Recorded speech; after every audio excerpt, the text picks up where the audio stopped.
Good afternoon to those of you on the East Coast, and good morning to those of you in the Central and Pacific time zone. We want to thank as well our listeners from Europe, from Israel. Today we're interviewing really one of the most thoughtful and one of the most wise, how should I say it, victims of terror, someone who's encountered the worst possible nightmare in his life for his family, and really has been an incredible source not only of inspiration, but an incredible source of comfort for many of those who are experiencing the events of October 7th and the events that have taken place since then. And the name Rabbi Leo D is an internationally renowned name. Rabbi D, with incredible dignity, incredible courage, after the slaughter of his wife Lucy, after the slaughter of his two daughters, how he communicated to the world, not just to the Jewish world, not just to those who were the pro-Israel world, but how he communicated to all of humanity. And since this time, Rabbi D, I know that many communities in America have turned to him, many communities in Israel have turned to him. Almost a living Job, a person literally of what he has gone through, has served as a role model, as a source of inspiration, of guidance, of mentorship to those who have encountered the worst events since October 7th. And Rabbi D, I can't thank you enough for what you've done, not only for the Jewish world, not only for the Israeli world, but what you've done for humanity. And it's an incredible honor for us, the Friends of the IDF, to have you and to learn from you and to hear from you today. Thank you. Thank you, Steve, for inviting me. Rabbi D, would you share with us, for those who are not familiar with the experience that happened last Pesach to your family, give us a little background and then from there we can go forward. We set off, it was a Friday morning, the first day after the holiday of Pesach, so Chol Hamoed Pesach, and we drove up to the north to a holiday in Tiberias. We were in two cars. I was with Tali and Yehuda. My daughter Karen was staying in Jerusalem for Shabbat with her work, national service. Lucy was driving with my daughter Maya, who was 20, and Rena was 15. Waze directed us up the 90 and suggested we take a turn to the left halfway up. And I changed the Waze in order to redirect it and continued straight. Lucy didn't. And she encountered two terrorists with Kalashnikovs and 20 bullets. The girls were killed on the spot. And Lucy was airlifted to Hadassah Ein Keren Hospital in Jerusalem, where she passed away on the Monday. So we buried Maya and Rena on the Sunday and Lucy on the Tuesday. And if you could share with us what this does to a family, you as a husband, you as a father, your other two children as siblings, as children, just the stages, of what you went through, what it was like as the Jewish world came to you, on the one hand to support you, on the other hand to gain inspiration from you. Steve, it pulls the family apart. The first challenge is reestablishing ourselves as a family of four, having been a family of seven, and all the dynamics have changed. After the Shiva, the 7 days of mourning, I took a piece out of our dining room table that was set, probably for, big enough for 8 people, and I reduced it down to a size for 6. And every time I looked at that table, I just cried because it was too painful. So I put the piece back in. It took us a few months before we could sit around that table, just the 4 of us. We had friends round. We went out for meals, but it was too painful to sit there without Lucy, Maya, and Rena. And we heard of families who had been through this similar tragedies that didn't sit down together for 8 years without, friends or being out, or 1 year. Fortunately, I encountered somebody who told me that they came back from the funeral. Their father said, when their sister died very young, this is a house to live in, and we're going to sit down immediately. And they did. So I had that in mind, and really after about 3 months, we managed to sit down for our first meal around the table, just the four of us. You made a number of Shiva visits. You encountered a number of friends, families, community members. I'm making an assumption when I ask this question. Probably we're more interested in hearing from you, having suffered what you went through, than just a regular person coming to be Menachem Avel, to comfort the mourner. What were some of the interactions you had making some of these Shiva visits? I was invited on one occasion to speak to a mother of a soldier, and I was told that she wasn't able to cope. So I sat with her for an hour at her shiva, and I talked about the sort of things that have helped me. Most of all, really getting involved in projects to remember the girls in a positive way.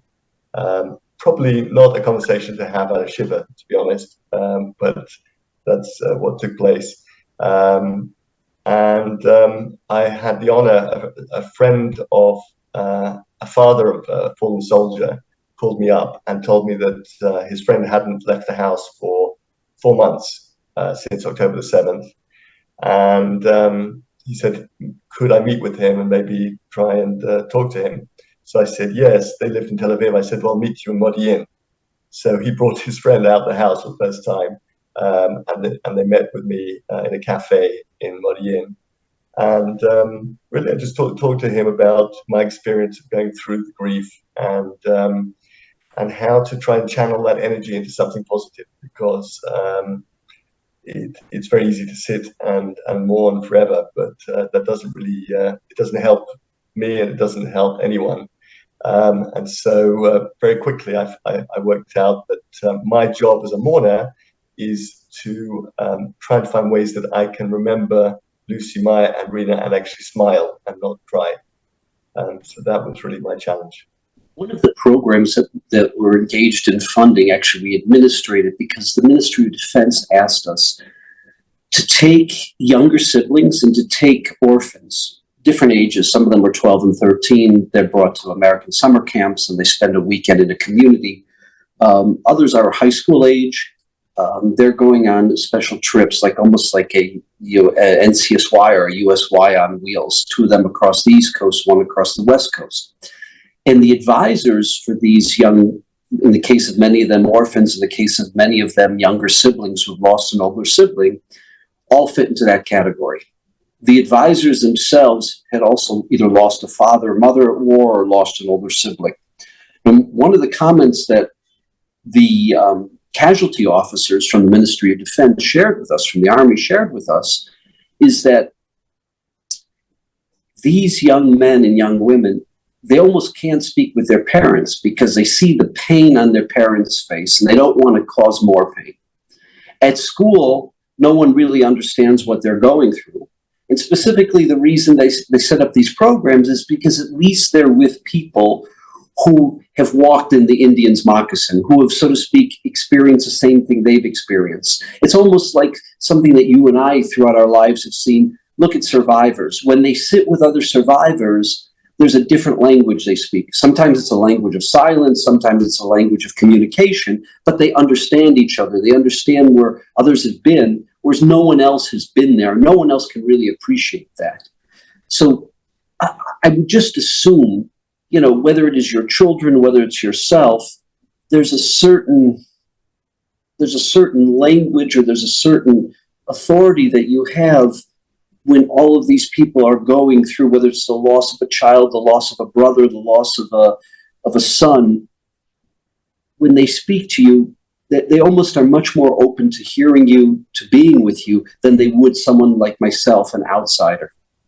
There's interesting, Steve. I found at our Shiva, we had, I think, well over 10,000 visitors. And people ask me, who did I find more comforting? Was it my closer friends or strangers? And I think it was the strangers. First of all, those people who had suffered similar tragedies. One gentleman walked in. He'd lost his wife and two kids in a car crash, which was semi-terror related a year before. And he had been severely injured, but he managed to walk in pretty strongly. And he had a broad smile on his face. And just looking at him, to be honest, that's all I needed. Was I saw him and I thought, it's possible to come out the other end of this and still retain some sort of humanity. And that was a tremendous comfort. Another lady came and she was incredible. She said to me, when this happens, she says, you could demand miracles from God and he owes it to you. And she told me some amazing stories that happened to her, things that she demanded from God and things that had come true. And that was something which I did. And actually, you know what? A number of these miracles came true. And that was a tremendous help. But often, as you know, when you go to visit somebody, it's not you who gives them strength, it's them who give you strength. So a month after October the 7th, my daughter Karen, who was then 19, wanted to go and visit the families from Be'eri, who were in a hotel in the Dead Sea. So we turned up. She spoke to the kids, I spoke to some of the adults, and we discovered there was a shiva going on. A month after October the 7th, because it took a month to presumably to find all the pieces or to bury the bodies. And they were sitting shiva a month after. And there was a gentleman called Avida Bechar, who was sitting in a wheelchair with one leg. And he told me his story, which was really heartbreaking, that they were under attack for 12 hours by Hamas terrorists in their safe room. They tried to open the door. They managed to keep it closed. They smashed a small hole in the window. They threw in 3 hand grenades. And in the end, he lost his wife and his 15-year-old son. And he was sitting shiva for them that evening. And he told me the whole story with a tremendous strength. And I just looked at him and I thought, how can you have this strength? And then after dinner in the hotel, we went with all the kibbutz, 1,000 people, to the hall of the hotel. And they had a kibbutz meeting where the leaders of the kibbutz stood up in front of the 1,000 people. And each night they were telling them how many people had been discovered, dead bodies, and whether the hostages had been taken and the status of the hostages. And I looked around the room and I realized that this gentleman had not lost 2 members of a family of 6, but 2 members of a family of 1,000. And I realized that because of the fact that the whole world sort of put their arms around us during our tragedy, we felt that we hadn't lost 3 members of a family of 7, but actually 3 members of a family of many millions. And I think that maybe, if there's any encouragement to people to turn up at a shiva and to visit people, even if you don't know them, it is a tremendous strength that you can give to a family. Even if you sit there without saying anything, it's really nothing. So in fact, the best thing you can say to somebody who's suffered a tragedy like this is, there are no words. There are no words. The worst thing is when people try and put words to it and they try and describe how you must be feeling. That is extremely painful, and I don't recommend it. The other bad thing you can say to someone who's suffered a terrible tragedy is, how are you? Which seems very benign, but it puts you on the spot and actually you have to answer fine, which you're not. So it's very uncomfortable. I heard from a friend of mine that the best question is, how are you today?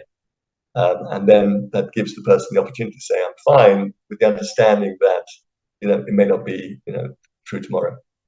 For the children, going through it, it's very different than for a spouse, etc.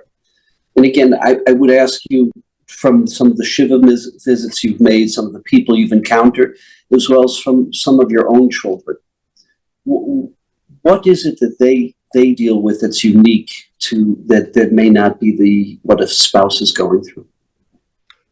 So one of the things that I noticed is that a few years ago I saw some research that we had 4 daughters.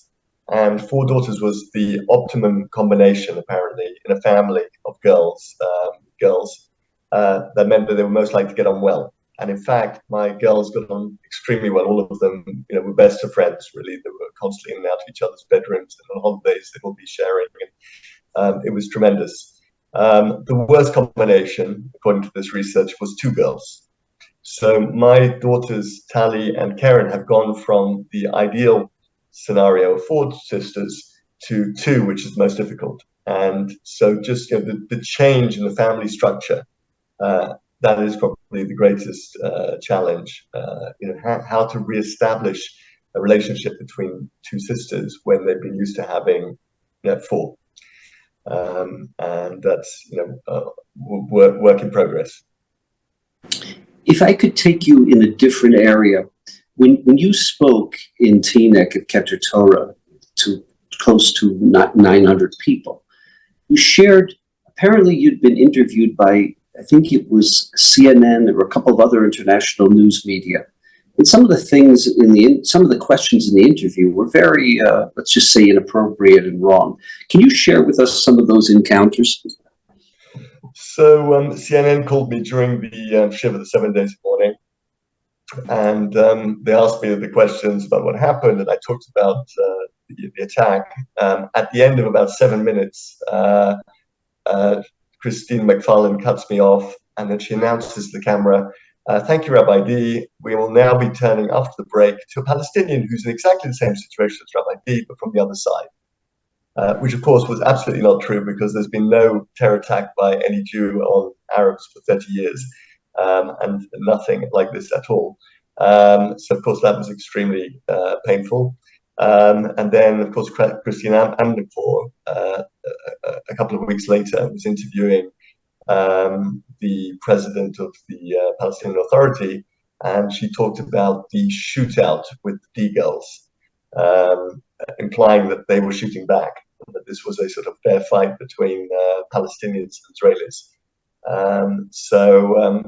Again, that was extremely painful. So, I feel in the middle of that, I had a correspondence, I had a call with the head of the office in CNN in Jerusalem, and I asked him directly.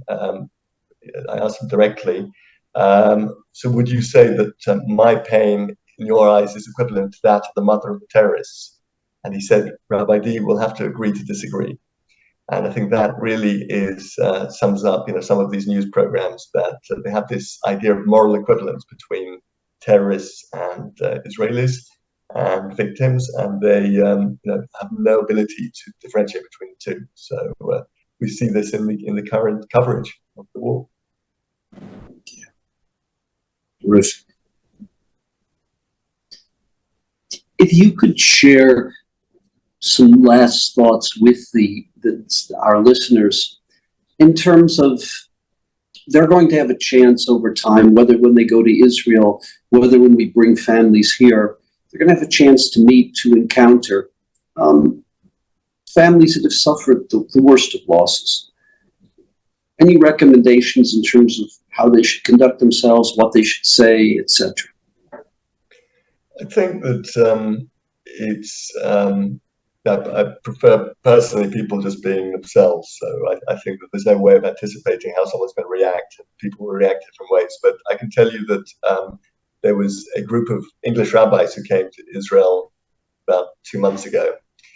And they invited me to go with them on a trip to visit Be'eri and Kfar Aza and other places where there'd been terror attacks.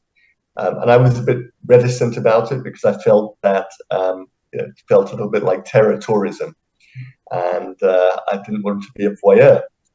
But they convinced me to come. So we were going around Be'eri with one gentleman who showed us the house where his mother was murdered, and then the house where his father was murdered. And he took us through the rooms and explained what had happened. And in the middle of the visit, one of the rabbis turned to this gentleman and said to him, "How do you feel when you're telling us this story?" And he paused and he said, "This is the 4th trip that I've done." He said, "And to be honest, I find it therapeutic." And I took a deep breath of relief. And I realized that for me, this is also therapeutic, speaking to you and speaking to groups. And when I talk about it, it's part of my therapy. And I think that people, when they come, they can realize that actually they're doing a great favor to people when they ask them questions. They're inquisitive, they want to know more about what happened. Because the ability to talk about it is something which really helps you to think through what happened, and I'm not saying get over it, but at least to constantly keep it in mind. I mean, it's a great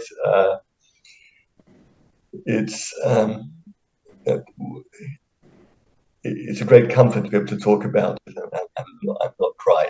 And the more you can do that, the more you prove to yourself that you're dealing with it, the stronger you feel. So actually, people bring you strength by asking you and proving to you that you can do it. Rabbi D, you and Lucy, you started your family, my understanding is in London. You're a rabbi of a community there. Can you tell us your decision as parents to raise a family in Israel, your inspiration, your choice, the challenges of making that move to Israel? Because I'm sure there are many people listening that are participating in this Zoom that are thinking about themselves ultimately fulfilling the dream of moving their family to Israel. Right. So we actually left England in 2004, which is at the end of the second Intifada, in order for me to study in yeshiva to become a rabbi. And I remember having a conversation with Lucy at the time, because it was dangerous at the time in Efrat where we were planning to study. And Lucy said, it's better to die in Israel than to live, your life wishing that you'd been there. So that was the decision made in that case. And we turned up in Efrat. We lived happily, Baruch Hashem, in Efrat for 4 years as I studied, and we had 2 more children there. So we had 4 daughters at that point. And then we left to England for 6 years on shlichut to work as a rabbi and a rebbitzin in 2 communities, which was a great honor and privilege. But after a year of being in England, Lucy turned to me one morning and said, "We must go back to Israel." She said, it's the only place to bring up Jewish children. And she was absolutely right. I mean, we had this vision of the Israeli youth that we saw already back then, 2004, 2008. And they were incredible. They're so enlightened. They're so energetic. Life is outdoors. They're independent. They make their own way to school, even at the age, some of them at the age of 5, which would be illegal probably in most countries, but they're walking down the street holding the hand of their 3-year-old brother or sister on the way to school. It's a beautiful life, certainly in settlements like Efrat, where people know each other. It's like being in America or Britain in the 1960s. And that's really what won us over. So Lucy said we have to bring them back. So we made a plan and we came back after 6 years. And I have to say one of the most emotional things that happened after the mourning period. During the Shiva, a 17-year-old boy came up to me from Efrat and said, "Rabbi D, would you mind if we dedicate a park in Efrat to your girls?" He said, "We'll raise the money, we'll build it. I just want your blessing." So I said, "Absolutely, with great pleasure." 6 months later, he calls me and says, "I'd like you to see it." I'd seen the sign had already gone up. It was quite near to our home, but I hadn't dared to go in there because I felt it quite emotional.